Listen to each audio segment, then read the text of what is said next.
एक फ़िल्म इधर से उठ के उधर पहुँच रही है तो वहाँ कलेश बढ़ गया, जो जगह खाली हुई है वहाँ कलेश हो रहा है। तो भाई ये फ़िल्म के डिले का सिलसिला क्या है? आखिर क्यों हो रहा है? और ताज़ा जो फैसले हुए हैं उसकी वजह से सामने आ गए हैं अल्लू अर्जुन और आमिर खान। नमस्कार, मेरा नाम है मनीष शर्मा और आप देख रहे हैं जनगण मन रिएक्ट्स इन @JGM रिएक्ट्स। तो भाई बात यह है कि लाल सिंह चड्ढा के बाद बड़ी वापसी करने को तैयार बैठे हैं आमिर खान। बहुत पहले मतलब डेट का अनाउंसमेंट कर दिया था। मतलब ये तो पिछले साल के अंदर ही मेरे ख्याल से अनाउंसमेंट आ गया था और साफ-साफ कह दिया था कि दिसंबर 2024 के अंदर वो फ़िल्म लेके आ रहे हैं। और आज खबर आई कि उनकी फ़िल्म की शूटिंग कंप्लीट हो गई है और इसके लिए तस्वीरें भी साझा की गई हैं और वो फ़िल्म के सेट के साथ दिखाई दे रहे हैं, काफ़ी खुश नज़र आ रहे हैं। जो डायरेक्टर साहब हैं आर.एस. प्रसन्ना, उन्होंने जो तस्वीरें साझा की हैं उसके अंदर वो सब चीज़ें नज़र आ रही हैं कि रैप रैप लिखा हुआ है कि शूटिंग कंप्लीट हो चुकी है। तो मतलब बहुत सारे खबरें आज निकली हैं क्योंकि शूटिंग कंप्लीट हो गई है और अब फ़िल्म जो है ऑन टाइम अपने डेडलाइन पर अपनी रिलीज डेट यानी दिसंबर 2024 की तरफ बढ़ रही है पूरी प्लानिंग के साथ। आमिर खान को परफेक्शनिस्ट कहा जाता है तो उस लिहाज से आप देखेंगे हर चीज़ ऑन टाइम चल रही है, कोई डिले नहीं है, कोई बीच में खबर भी नहीं है अपनी शूटिंग के बीच में, कोई बहुत बड़ी-बड़ी खबरें भी नहीं आई हैं, छोटे-छोटे सीन वायरल हुए हैं या शूटिंग के सीन सामने आए हैं।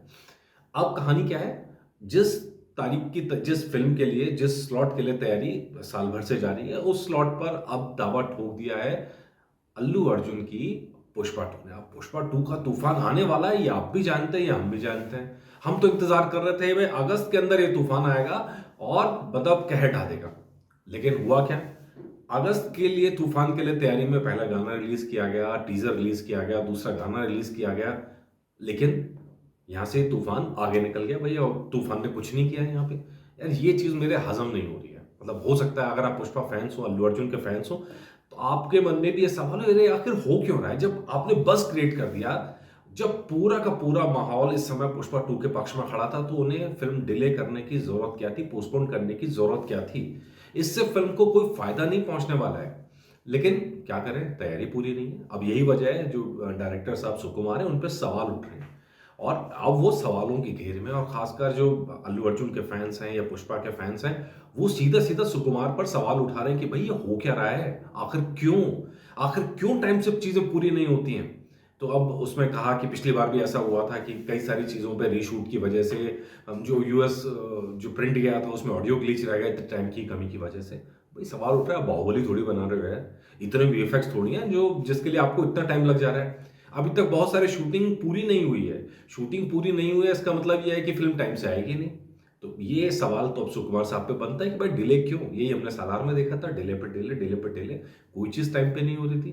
तो भाई ये तो खतरनाक है किसी भी प्रोफ़ेशन के लिए कि जब आप टाइमलाइन सेट करते हो उस टाइमलाइन में काम ना कर पाएँ। कई बार मजबूरियाँ होती हैं, कई बार चीज़ें हो जाती हैं, आपके कंट्रोल से बाहर हो जाती हैं, लेकिन डेडलाइन फ़ॉलो करना उससे अब क्या हुआ? नंबर 1 मल्टीप्लेक्सेस के साथ आपका समझौता हुआ था फ़िल्म का, वो सारे समझौते आपको तोड़ने पड़ेंगे, नए सिरे से बनाने पड़ेंगे।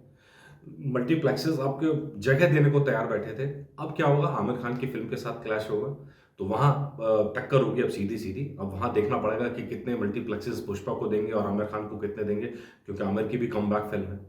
तो ये सब सवाल हैं जो यहाँ बन रहे हैं। इसके तीसरी बीच में खबर आई है कि भाई वेलकम टू द जंगल जो थी अक्षय कुमार की, वो यहाँ से उठ के हो सकता है आगे चले जाए। हिंदुस्तान टाइम्स की खबर है कि उनके सोर्सेज़ ने बताया है कि वहाँ कह रहे हैं कि यार अभी तैयारी पूरी नहीं है और जिस तरह का शूट है, मल्टी स्टारर फ़िल्म है, सबकी डेट्स मिलना और सबके साथ में शूट करना आसान नहीं है और हो सकता है पोस्ट प्रोडक्शन में वीएफएक्स में टाइम ज़्यादा लग जाए और हो सकता है कि 20 दिसंबर को जो फ़िल्म आने वाली थी, वो आए ना।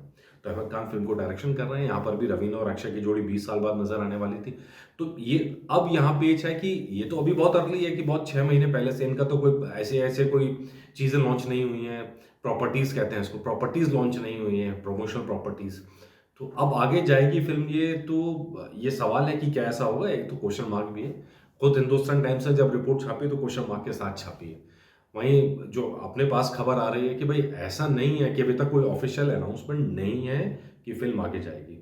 चलिए 1% मान लेते हैं कि यहाँ से फ़िल्म आगे जाती है, तो ये टक्कर रहेगी आमिर खान और अल्लू अर्जुन के बीच में। दोनों फ़िल्म का कलेवर अलग है, स्टाइल अलग है, दोनों की शायद ऑडियंस भी अलग-अलग होगी। सिंघम 3 के साथ जब टक्कर थी तो मुझे बहुत बड़ा डर था क्योंकि दोनों की ऑडियंस सेम है। मास मडाला मसाला ऑडियंस है, तो ऐसे में अल्लू अर्जुन को नुकसान ज़्यादा होता है यहाँ पे। हालाँकि दिसंबर में उस तरह का नुकसान नहीं हुआ, लेकिन आप खुद सोचो, इतना हाइप क्रिएट कर दिया, करोड़ों व्यूज़ गाने पे, और वो यहाँ से आगे चली गई जब सबसे ज़्यादा बज़ बना हुआ है। तो भाई मुझे लगता है ये तो मतलब डिले करना कहीं से सही नहीं है, प्रोफ़ेशनल लाइन पे काम होना चाहिए।